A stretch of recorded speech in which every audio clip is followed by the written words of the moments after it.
Happy inauguration day, my friend. It's going to be amazing. It is. I mean, we were expecting rain clouds and everything else, and the sun is out. Nice. I even heard a couple of birds chirping. Wow. Wow. There's life on Earth.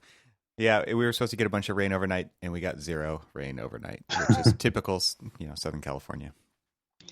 Everybody to the north of us is getting snow. We got a little drizzle of rain. I mean, we haven't had any significant snowfall this go round. I think, yeah, you sent me like one picture with a light dusting or something earlier this year. And that was it. That's it. Yeah, that's basically us too. We've had one day of rain in the last 9 months, and we are. I guess that the coast here is kind of getting ready for about a week solid of rain, is what they're predicting. So we'll see Oh, what really? happens. We'll see if that actually happens or not. So somehow something happens where all of a sudden it scoops north or it scoops south, and it just completely Yeah. misses California. Well, we had tried to go to Shenandoah National Park Oh, that's right. this past weekend, and we get there after a about an hour and 45-minute drive from our house out there. Yeah. And it's a beautiful drive to like just wind through and pull off to the side of the road, get some nice mountain air, do a little bit of hiking. That's what we were planning, just nothing major. But we get there, and this is like a 100 and some odd plus mile stretch of road that cuts along the ridgeline of easternmost part of the Appalachians, Shenandoah mountain range. Mm-hmm. And of course we get there and they're like, well, the Skyline Drive is open for the first 5 miles. Like, what? Oh. So they actually had it like locked up. So there was like a gate across Right. they're like, well, the sun is starting to come out. Maybe they'll open it up for. They have gates every so often. You'd think, because I did check the website, and you think that they would actually post these kind of warnings or closures or whatever on there. Did they? No. He had one job. One job, Mr. Website attendee. Webmaster. Oh, that sucks, man. Yeah, I would imagine, like, I'm just trying to think, like, if I went out to Glacier National Park on my trip this summer and you get up to the road that everybody wants to drive on and it's closed, that would suck. Like, Yeah. it's the one thing that I wanted to do here. It's like the main attraction. Well, you guys ready for a show today? I saw some photos of the mall. It looks pretty incredible. Yeah, I mean it's interesting because obviously with everything like securely locked down, I mean I don't know how many people will actually be there Right. in person, but there will be. The last time I got a chance to drive through before all the shit hit the fan, there was, I don't know, there were these massive like AT&T mobile Wi-Fi stations. Yeah. But I mean, they're like these massive antennas and stuff, and they're positioned every 2 blocks from all the way at the very end of the mall, which is the Lincoln Monument or Lincoln Memorial Monument, really. um, the Lincoln Memorial all the way up. And so every 2 blocks you go up, there's these big, huge trucks, big, massive antenna arrays. It was pretty impressive. And like you're driving around and you see this one sculpture is what kind of threw me. So there's this like really, really cool kind of like abstract almost. So it's a sculpture outside of the National Gallery, the East Wing, the IMP building. And there's this really weird sculpture that it looks like this contorted antennas and like it, and then right next to it is the AT&T thing, and you just think it looks like this extension of this sculpture. Maybe that's what it was. Yeah, it's a. I was like, wow, that's pretty damn cool. Traveling installations. No, Cormac, those are for the 5G. That's what they're for. And then they're going to control the people and spread the virus. And well, yeah. Obviously, though, they were planning before the attack on the Capitol to have a bunch of people there, right? Because of what you're talking about, like that. Well, yeah. And I'm sure they had like bleachers and stuff ready to be set up. And Oh yeah. They were setting up bleachers along the. So traditionally you do the inauguration. Everybody's kind of like on the mall, and they're kind of facing towards the Capitol building. And then there's a procession down Pennsylvania Avenue, and you'll see like people will line up on it, and then there'll be bleachers, and there'll be all sorts of dignitaries and bands and everything else. And I have no idea what to expect today because of what occurred. But it's also weird that they were just preparing to have giant crowds as well, right? So it's like it really is like a divided way of thinking. I don't. It's just very different. Like let's do this. No, this happened. Now let's do this. Let's do the opposite. And it's so funny because it is like almost every project that we work on that just made me think of that. It's like this is going to be an exact opposite response to the thing we have. Right. Let's do the opposite and see if that works. It's such like the pendulum swings from extreme to extreme, and all we test are the extremes. And it's like everything actually works in moderation. So just got to have those rules in place and the right people in place. But the problem is, I think, is that moderation is difficult. It's hard to plan for. Right. Exactly. It is extra work. But it's like the last building that I truly worked on was that math and science building. And I remember that the users had laboratories they were in these old Pereira buildings in Huntington Beach at the Golden West College. And the doors to those classrooms had a pane of glass in them, had a light that was about 4 inches by 6 inches. And on the new building, it's like, we want the entire wall to be glass, right? We want views. We want people to see what we're doing. It's like, you realize you've got cabinets and you've got like all these stations where you need students to do things. And so obviously it didn't end up all glass, right? But it was an exact opposite reaction to what they had. And it seems like this is similar to that. It's like, we're going to have this amazing party. No, we're not going to have anybody, right? It's like, humans tend to think like that. I think it's very black and white on many levels. Interesting stuff. So what is going to be happening then? Is it going to be like just a televised event, and it's going to be streaming on the internet, and et cetera, and everyone's going to watch from afar and order takeout and support their local restaurants and stuff like that? Yeah, pretty much. I mean, that's what it seems like. It's a good way to boost the economy. So I will be honest with you, I really didn't know. I mean, now that I'm looking at him, I know the buildings, but I guess I never really knew William Pereira. Oh, and so now I'm looking at them. I'm like, oh yeah, I know these. You know some of them. Yeah. There's the ones that we were dealing with are pretty nondescript and bunker-like. I mean, they're pretty distinctly Pereira, but at the same time, I wouldn't ever offer them up as a great example. I'm looking at these weird kind of ones that are at the University of California, Irvine. And they are like bunkers. Yeah. I mean, it's what do you do when you need a lot of the same thing really cheaply, right, and fast, which is typical schools, right? I wonder if the people who had designed the previous pier in St. Petersburg had either copied him, or, which I'm going to go out on a limb and say they probably just copied him, or if it was him, which I'm going to have to do some research. Time to go into the internet machine. I have a book here on Pereira, actually. Just pulled it out.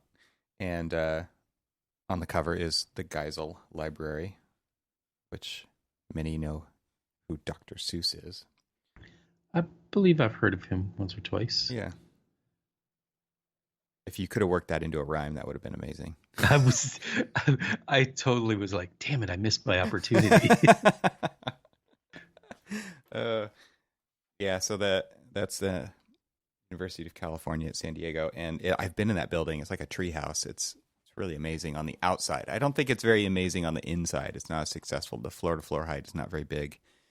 The stacks, it's a library, obviously, so it's lots of stacks of books, and it's very dark and very 70s on the inside. So it seems kind of period piece. but the way it's sited, the structure is amazing.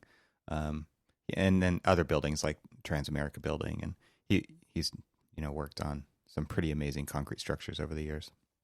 You guys just gonna watch online?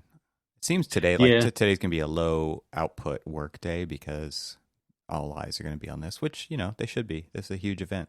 It's a big turning point, hopefully, for the country. Fingers crossed, man. Fingers crossed. Oh wow. He's still looking up.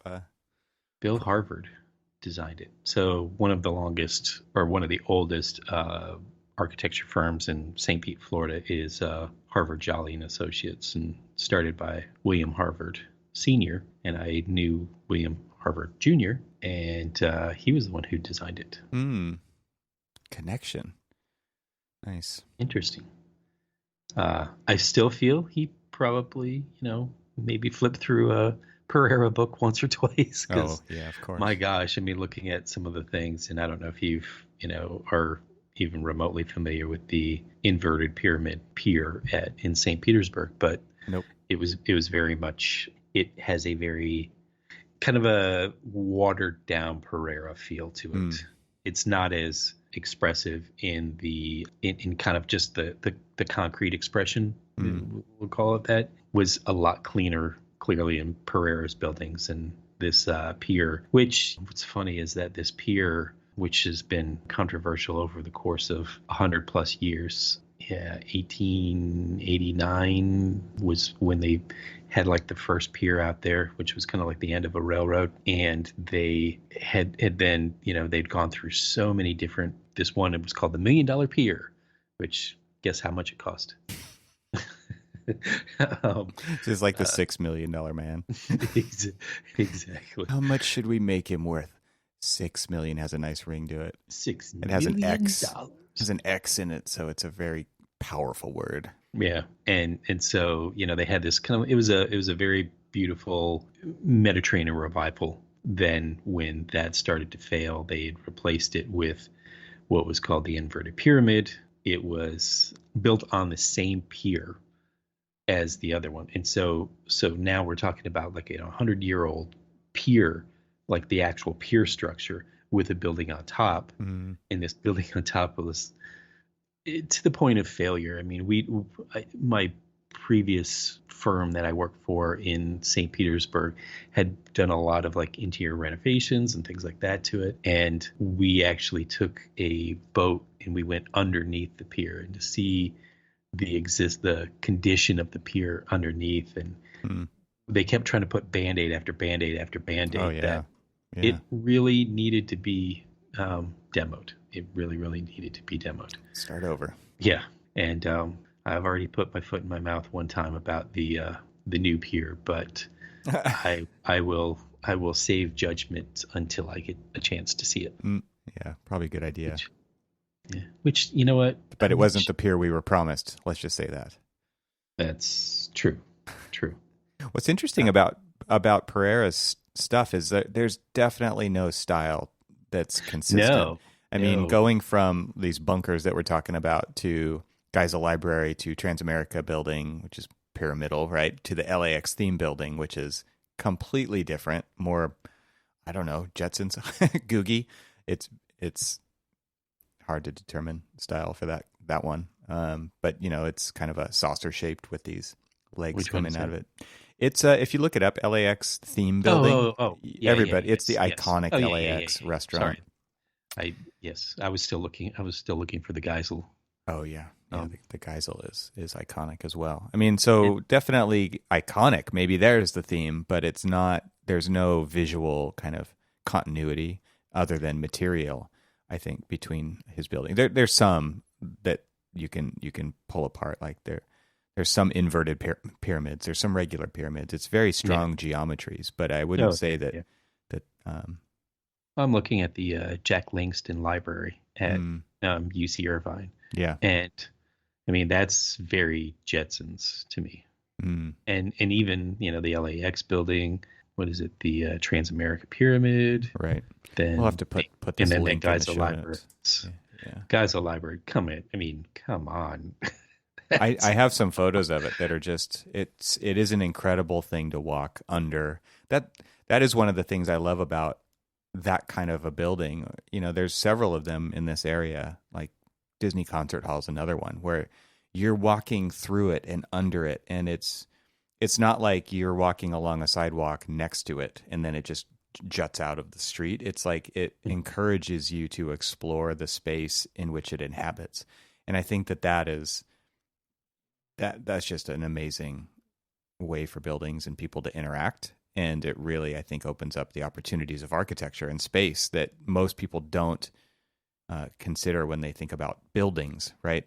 They think they just think like I go into that thing, but these really kind of, you know, I hate to say it, but total Archispeak, right? They're really blurring the lines between indoors and outdoors by the use of materials, but also by the way in which it works in section, right? So the way that you go under and over and through things it encourages kind of this playfulness, and it's interesting with that building in particular, the Geisel, because it is brutalist. And I heard somebody on a podcast recently say, you know, these terrible brutalist buildings, and it's like they all just get lumped into this category of terrible and oppressive, and they're not, right? They're not all like that.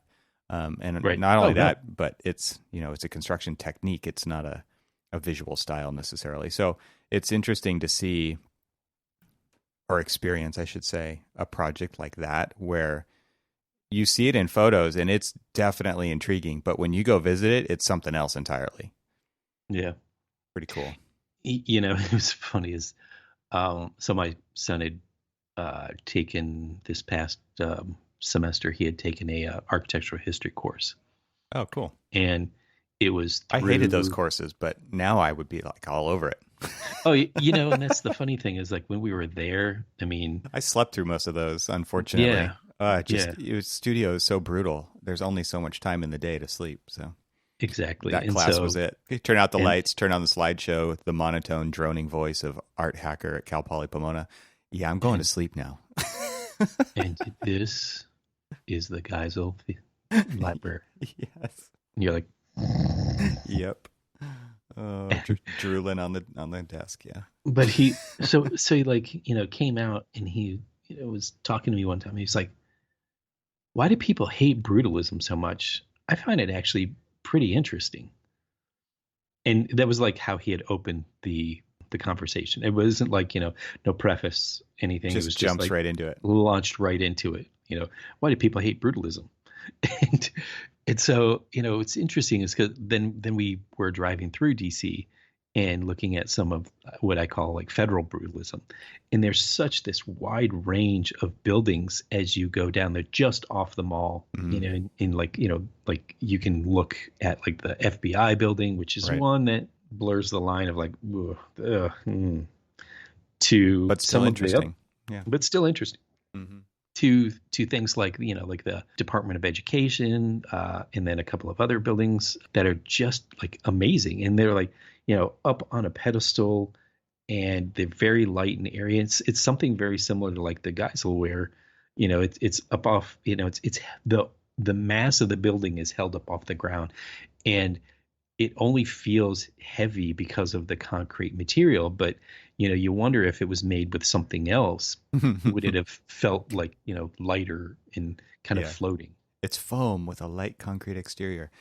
But that also starts to speak to the structural nature. Like it's kind of Calatrava in that sense where it's like, it gives you this sense of wonder of how did they do that? Right. Because it is such a heavy thing that is seemingly floating.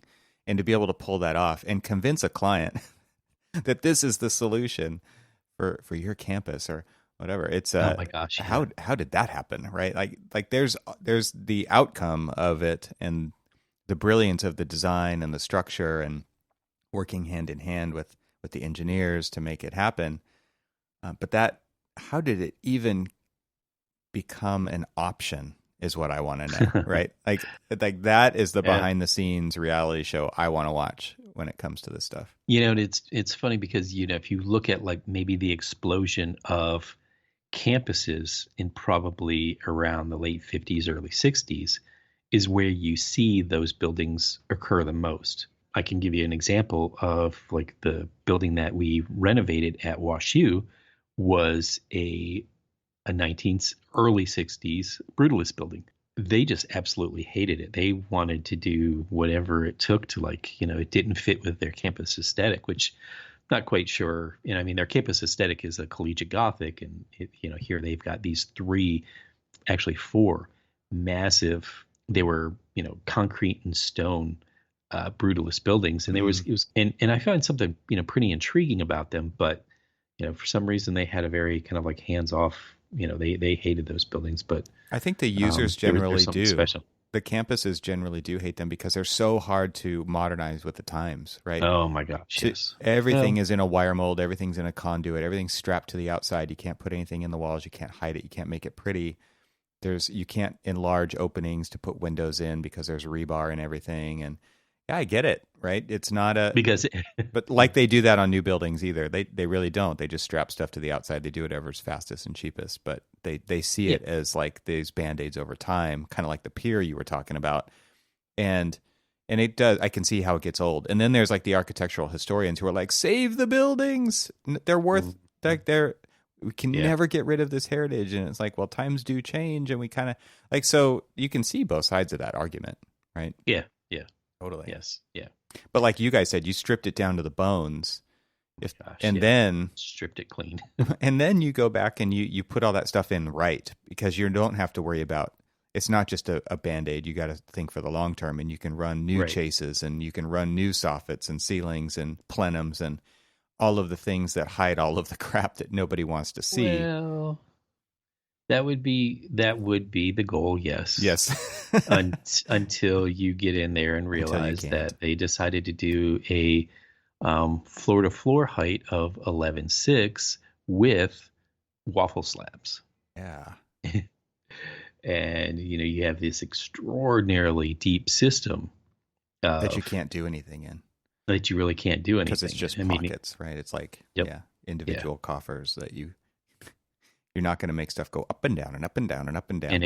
And if anybody's ever done a lab building knows that, this mechanically intensive building that needs so much, ductwork and everything else. And air volume, right? So like the ductwork not only do you need a lot of it, but you need a big lot of it. Yes, exactly. And then you just like, I really do need, it's almost like, do you have a concrete stretcher? Because I need to like pull this building apart a little bit more, give it some more height. That's the scale tool, right? Yeah, exactly. I'm gonna do the stretch command on this building. Yeah, that's an AutoCAD reference for you youngsters. Jeez. What's AutoCAD, Grandpa? What's AutoCAD? Stretch. Do you mean scale? No, I do not mean scale. I mean stretch. Do you know that AutoCAD is still 35% of Autodesk's income? Yeah. Their revenue. I was reading a debate on, it was probably the Entree Architect Facebook page about what software should they know. And I was reading this one guy's more recent contention that why does anybody do BIM? I mean, it's such a waste of time. I mean, we don't build things off of BIM. So why are we spending so much time and money on them when we could be more efficient in working in AutoCAD? Sounds like somebody who's never used it, first of all. I held my tongue on, responding back, but I was just like, yeah, this is definitely somebody who's sort of stuck in where he is now, where he's been, and not really thinking about the future of the practice. And, just go back and listen to like 15,000 different, references that we make to, model-based delivery processes and things like that, which, kind of contend why we need to be moving. And, hell, if I was going to renovate any of these large scale buildings that we do, I want a Revit model as accurate as I possibly can get so that I can really truly understand all of the different intricacies of all of the new systems that would be going in there. Yeah. It's kind of interesting. Yeah, totally. I mean, it really does. Yeah. The whole, like, some people call it clash detection and some people call it clash avoidance, right? It's like, you have the ability to really put all those systems in their real sizes, in their real spatial constraints and with the hangers not running through the ductwork to hang the sprinkler pipes and all that kind of stuff, right? You have that ability.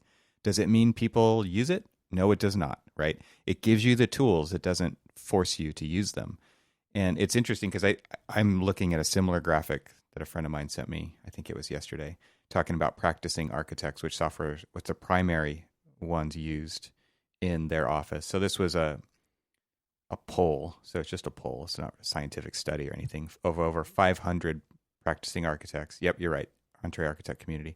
So Revit, 37%, ArchiCAD 14%. So we're at 51% right there for BIM tools. Doesn't mean they're using it for the full usage of BIM, right? AutoCAD at 27%, SketchUp at 6%, Rhino at 1%, miscellaneous at 15%. So what's, I think it's interesting that the Rhino's even on the list because like it's not a primary tool because the primary tool is the one you use for construction documents, I'm guessing is what most people are thinking, right? Right. So there are architects using SketchUp. There are a lot of architects still using AutoCAD. But then the next graphic was what are they teaching in school? And I wouldn't even say that it's what's being taught in school, right? Because I don't think that schools teach software very much anymore. They don't have time. And so they just kind of like when we were in school and they're like, figure out how to make a physical model by yourself. They don't teach you how to do it. They didn't in my school. No, not at all. You figure it out. And it's like you use the tool for the job, right? And so in that one, there's no BIM software on the list. It's 73% Rhino. So this is like the opposite list of what we just heard in practice. And so there is a total breakdown, right, between what students are learning, but because of what they need, right, they need fast, iterative, fluid design tools that are focused on creativity. And offices need efficient design tools for production. Those are not the same tools, people. Right. They're not.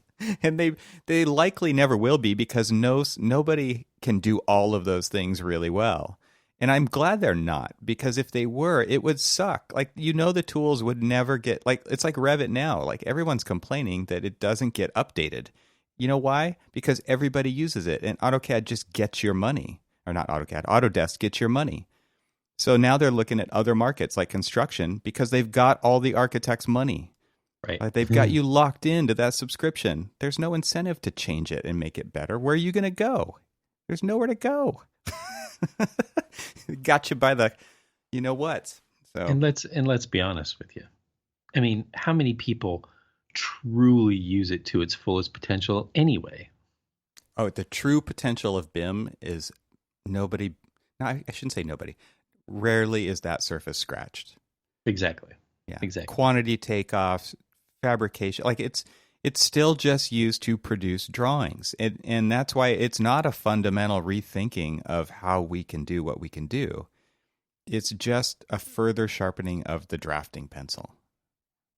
But that's how it's been utilized. So and so then, I can see the argument that he's making that why spend the money on BIM because, I'm only going to do the 2D. But that's not really where we should be going because that's not where the future of design and construction shall be. Well, I would also, I would take that further and say that I don't think architects should be competing on details, right? I don't think they should be competing on the drawing side of things because that's not where the architect's value is. So, So I don't think you meant this.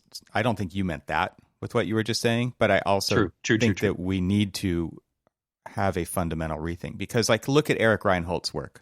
He just posted a video showing his process. What does that guy use? He uses AutoCAD and SketchUp and physical models, and he produces beautiful, amazing work. Now, there's not a lot of it. Eric doesn't do a lot of projects. He's in a very remote part of the country, right?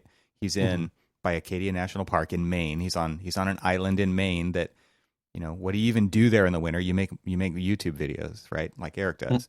But honestly, the work that he does is not he uses the right tool for the job for him, for a one person shop. And we shouldn't say that the tools should be, everybody should use the same tools, right? Not everybody does the same, even type of work. But man, we shouldn't be competing on the drawing side of things when the builder is the one who's going to first of all, not going to look at your drawings when they build it, but have better ways to do that. And so rather, I love the idea of us sticking to design intent and having those constraints be, and those decisions be manipulatable over time in the most flexible way.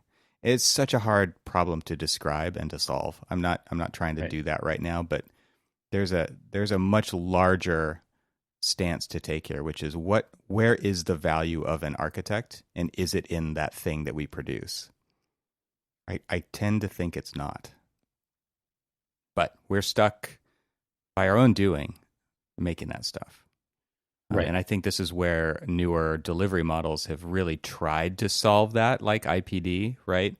As opposed to design, bid, build, because then you actually do have all the players in the room, including the builder and the owner, and saying, here's the most valuable person to produce this piece of the puzzle.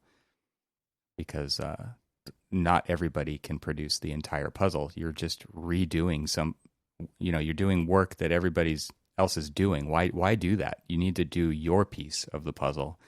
And in our case, it's design intent. It's synthesizing ideas. It's going from uncertainty to certainty. It's not drawing the window sill detail, unless that's incredibly important to the design, right? In some cases it is, but in most cases it's not, depending on the scale of the project. So many like little disclaimers in there, I know, but it's hard to describe when you don't dive really deep. So anyway, happy Inauguration Day. Happy. We're turning a new leaf. It's still sunny outside. A good sign. I'm hoping for the best. Fingers crossed. Fingers crossed.